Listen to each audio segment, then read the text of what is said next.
Salut et bienvenue dans ce tutoriel sur les outils d'automatisation dans Excel. Alors, l'automatisation sur Excel se réfère aux techniques qui permettent de simplifier et d'accélérer des tâches répétitives ou complexes dans des feuilles de calcul. Souvent en réduisant ou en éliminant le besoin d'intervention manuelle. Donc, en automatisant des processus, on utilise des fonctionnalités qui exécutent des actions de manière autonome. Cela peut aller des simples formules et formats conditionnels aux macros plus avancés et aux solutions de Power Automate. Nous allons voir. Donc, les enjeux de l'automatisation dans Excel sont l'efficacité accrue. Voilà, ici, l'automatisation permet de gagner du temps considérable en réduisant des opérations manuelles. Ensuite, deuxième enjeu, c'est la précision des données. Voilà, on aura moins d'erreurs humaines car les tâches répétitives sont gérées par des processus standardisés que nous allons intégrer ou alors donner l'instruction à Excel.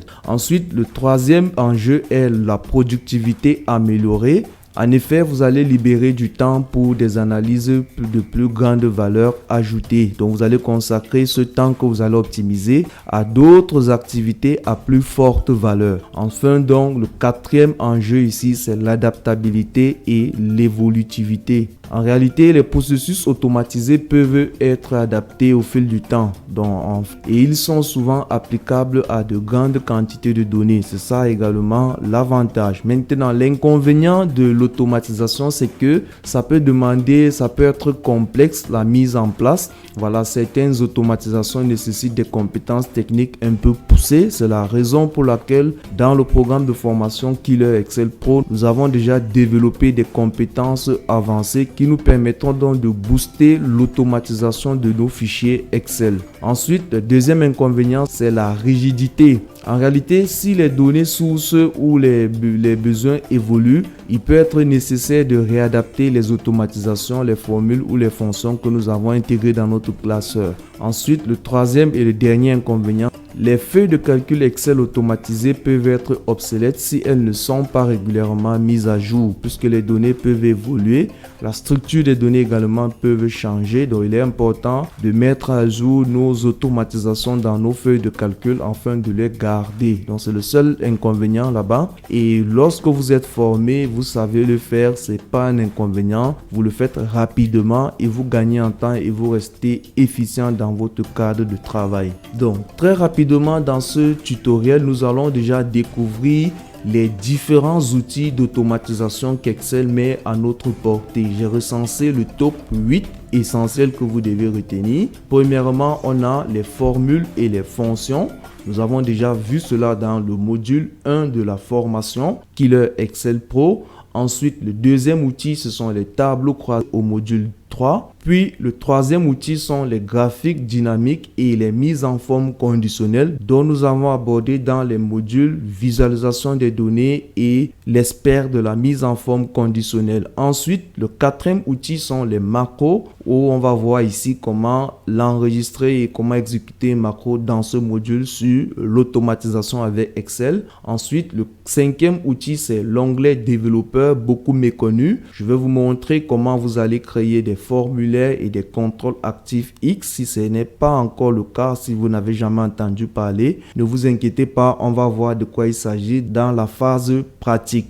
Ensuite, le sixième outil d'automatisation, c'est le VBA. C'est un langage qui est intégré à Excel qui vous permet de rédiger des instructions et dire à Excel d'effectuer de façon automatique certaines tâches. Ensuite, donc, le septième outil, c'est Power Query. Et le huitième outil Power Pivot, ce sont les extensions de Business Intelligence intégrées à Excel pour pouvoir pousser l'automatisation de nos fichiers Excel. Donc, lorsque je parle d'automatisation, si vous avez compris à l'entrée de jeu dans la définition, ici, l'idée est de pouvoir faire des actions de façon automatique sans votre intervention et de pouvoir surtout rendre dynamique vos classeurs Excel puisque les données peuvent varier, les résultats devront vont varier de façon automatique également. Donc, nous allons donc découvrir de façon détaillée un peu ces différents outils. Nous allons parcourir ces outils et nous allons nous attarder essentiellement dans la pratique de cette formation sur les 6 premiers outils, notamment les formules et les fonctions. Nous l'avons déjà abordé, les tableaux croisés dynamiques, les graphiques dynamiques, ensuite les macros et les onglets développeurs, puis le VBA. Nous n'allons pas aborder les outils de Business Intelligence, Power Query et Power Pivot. Il est question d'aller étape par étape. Comment on mange un éléphant? C'est bouffée après bouffée.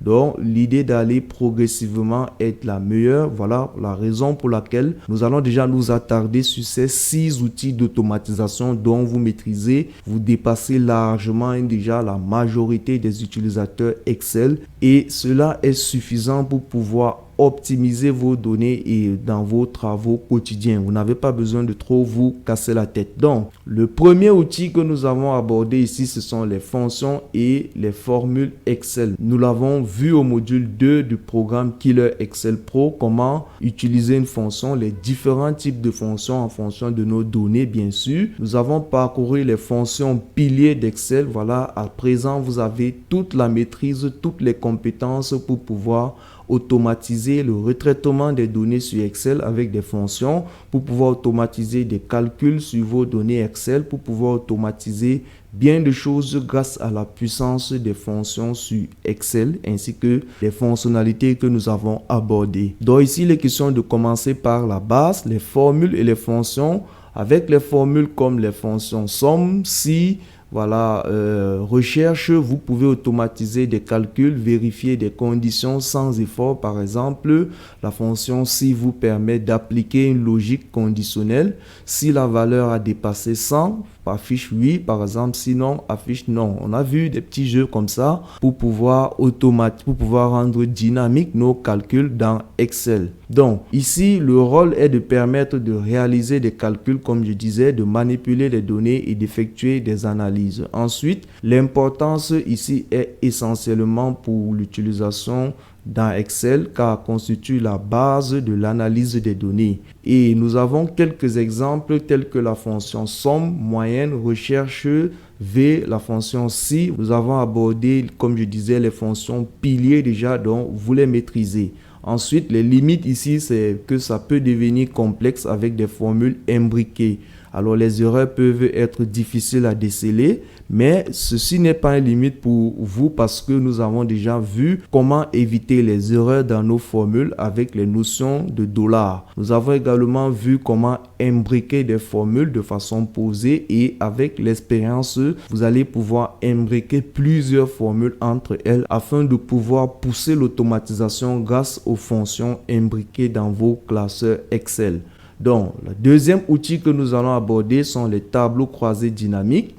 Ici, le rôle permet de résumer, d'analyser, d'explorer et de présenter des données de manière interactive. Donc, l'importance, c'est que c'est un outil puissant pour l'analyse rapide de grandes quantités de données. Et l'exemple ici, c'est de pouvoir résumer des ventes par région ou par produit. Nous avons vu beaucoup des exemples d'utilisation des tableaux croisés dynamiques au module 3 de formation Killer Excel Pro.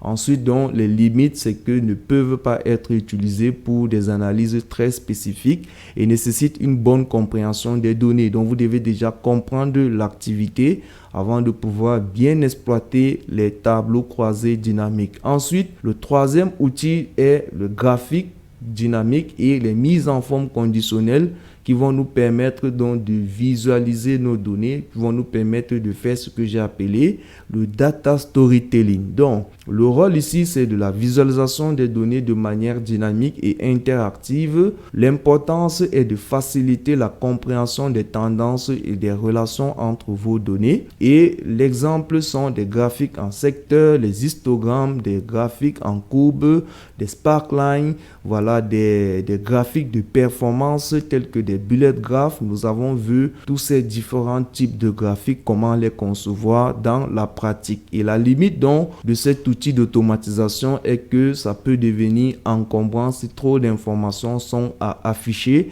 et nécessite donc une bonne conception de graphique. C'est la raison pour laquelle nous avons vu un graphique, un objectif dans le module visualisation des données. Je vous ai expliqué comment choisir le bon graphique pour représenter au mieux vos données. Donc le choix du graphique ne se fait purement pas au hasard, mais nécessite une bonne maîtrise et une bonne compréhension du graphisme. C'est la raison pour laquelle j'ai bien pris la peine de vous l'expliquer dans le module visualisation des données. Ensuite, l'outil 4 sont les macros que nous allons découvrir dans ce 6e module donc sur l'automatisation, comment enregistrer, comment exécuter une macro de façon pratique. J'ai prévu plusieurs exemples de cas pratiques différents afin de vous permettre d'ouvrir votre esprit sur les différentes utilisations pratiques des macros dans vos classeurs Excel pour optimiser l'automatisation de vos fichiers. Donc, le rôle est d'automatiser des tâches répétitives en enregistrant une séquence d'actions. Nous allons voir, c'est très simple et l'importance, ça permet de réduire le temps passé sur des tâches répétitives en augmentant ainsi donc votre productivité. Et l'exemple, c'est le formatage automatique d'un rapport. Vous voulez mettre à jour votre rapport, vous voulez formater vos données sur une forme spécifique. Vous pouvez donc automatiser cela grâce au macro. Et ensuite, on a un autre exemple sur l'importation des données depuis un fichier externe. On peut également automatiser ces actions. Nous allons voir plein des exemples d'automatisation de façon pratique dans ce module sur l'automatisation avec Excel. Donc, les limites des macros, c'est que cela peut être désactivé par défaut pour des raisons de sécurité, nécessite un certain niveau de compréhension pour les modifier, pour faire la mise à jour. Il faut comprendre le code, le langage de programmation VBA. Donc ça, c'est un peu la limite des macros. Et si vous n'êtes pas assez subtil, vous n'enregistrez pas votre fichier au bon format, il est possible que la macro ne s'exécute pas. Donc nous allons voir toutes ces précautions dans ce module de formation. Donc, le 6e module, dans le 5e, j'y viens, c'est l'onglet développeur. Donc, beaucoup n'ont peut-être pas déjà activé sur leur classeur. Je vais vous montrer comment activer cet onglet. C'est assez puissant et ça va vous permettre, surtout le volet dynamique de vos fichiers, de l'accentuer. Donc, le rôle ici, c'est de créer des formulaires interactifs et ajouter des contrôles tels que des boutons, des cases à cocher. Voilà, c'est pourquoi j'ai évoqué le volet dynamique de cet outil d'automatisation. Donc, l'importance, c'est d'améliorer l'interactivité des fichiers Excel et la faciliter la saisie des données. C'est pourquoi j'ai parlé du côté beaucoup plus dynamique. Et ensuite, l'exemple, c'est peut-être la création d'un formulaire de données pour un rapport. Voilà comment vous pouvez observer sur une plage de données un ensemble de données volumineux qui ne pouvait peut-être pas s'afficher sur l'espace que vous avez dans votre feuille. Avec un contrôle formulaire ou un bouton de liste déroulante, on va pouvoir donc observer ou bien alors explorer toutes ces données sur un petit espace. Nous allons voir de façon pratique les exemples avec l'onglet développeur dans ce module. Donc, les limites ici, c'est que ça peut être complexe à configurer et nécessite souvent une compréhension de VBA pour une personnalisation avancée. Mais nous allons voir, même sans VBA dans ce module, comment on peut configurer les éléments de l'onglet développeur pour automatiser et surtout rendre dynamique nos fichiers Excel. Ensuite, le 6e outil, c'est le VBA, Visual Basic Application, dont le rôle, c'est le langage de programmation intégré à Excel permettant d'automatiser des tâches complexes et de créer des applications personnalisées. Donc, l'importance, c'est que ça offre une flexibilité et une puissance d'automatisation bien supérieure qu'aux macros simples. Donc, l'exemple qu'on peut prendre, c'est la création d'un tableau de bord automatisé, l'envoi des emails par Excel. Voilà. Et ensuite, la limite, c'est que ça nécessite des compétences en programmation, peut être difficile à déboguer. Donc ça, c'est vraiment pour des informaticiens purs, pour des personnes qui créent des logiciels ou alors des progiciels pour des entreprises. Mais dans le cadre de votre travail, vous n'avez pas trop à vous casser la tête avec le VBA pour pouvoir automatiser. Nous allons voir déjà bien de choses possibles avec les macros, avec l'onglet développeur et le tout aujourd'hui, vous n'avez plus besoin de vous casser la tête avec l'avènement de l'intelligence artificielle. Nous allons voir comment vous allez devenir un pro ou un expert de la programmation sans toutefois apprendre le langage de programmation ou maîtriser un code. C'est beaucoup plus simple avec l'IA. Nous allons voir si vous voulez des solutions de programmation. Je vais vous en montrer dans ce module de formation. Donc, le 7e outil, c'est Power Query. Nous abordons déjà là les extensions de business intelligence intégrées sur Excel, dont le rôle permet de transformer et nettoyer des données en automatisant les processus d'extraction, de transformation et de chargement.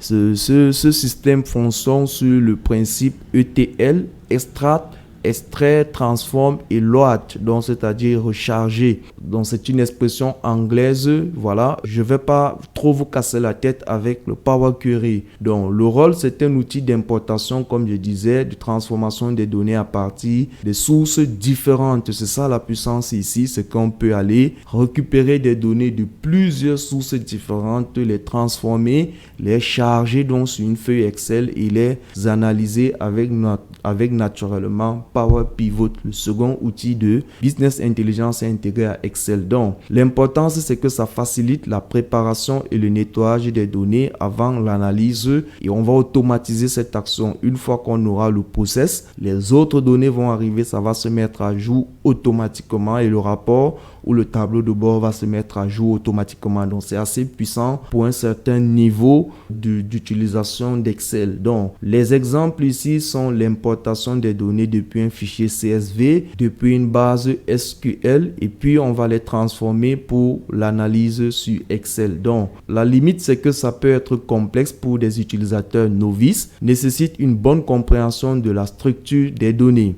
Ensuite, donc, nous avons le 8e et le dernier outil Power Pivot, dont le rôle permet de créer des modèles de données avancés et d'utiliser des formules DAX pour des analyses poussées. Donc, le rôle, comme je disais, c'est un outil qui permet de gérer et analyser de grandes quantités de données avec des modèles de données complexes. Donc, l'important, c'est qu'il permet des analyses avancées avec des réalisations entre plusieurs tables. Donc, on va pouvoir prendre plusieurs bases de données et les combiner sur un tableau croisé dynamique et pouvoir l'exploiter. Donc, c'est essentiel pour l'analyse des grandes bases de données dans d'autres serveurs et des rapports croisés entre ces données de plusieurs tables différentes. Donc, les exemples ici, c'est de créer par exemple des modèles de données pour analyser des ventes par produit, par région simultanément. Donc, lorsque vous avez déjà maîtrisé les tableaux croisés dynamiques Power Pivot, c'est tout un jeu. Donc, ensuite, la limite, c'est que ça nécessite une bonne compréhension du modèle relationnel pour pouvoir créer des relations entre plusieurs tables de données différentes.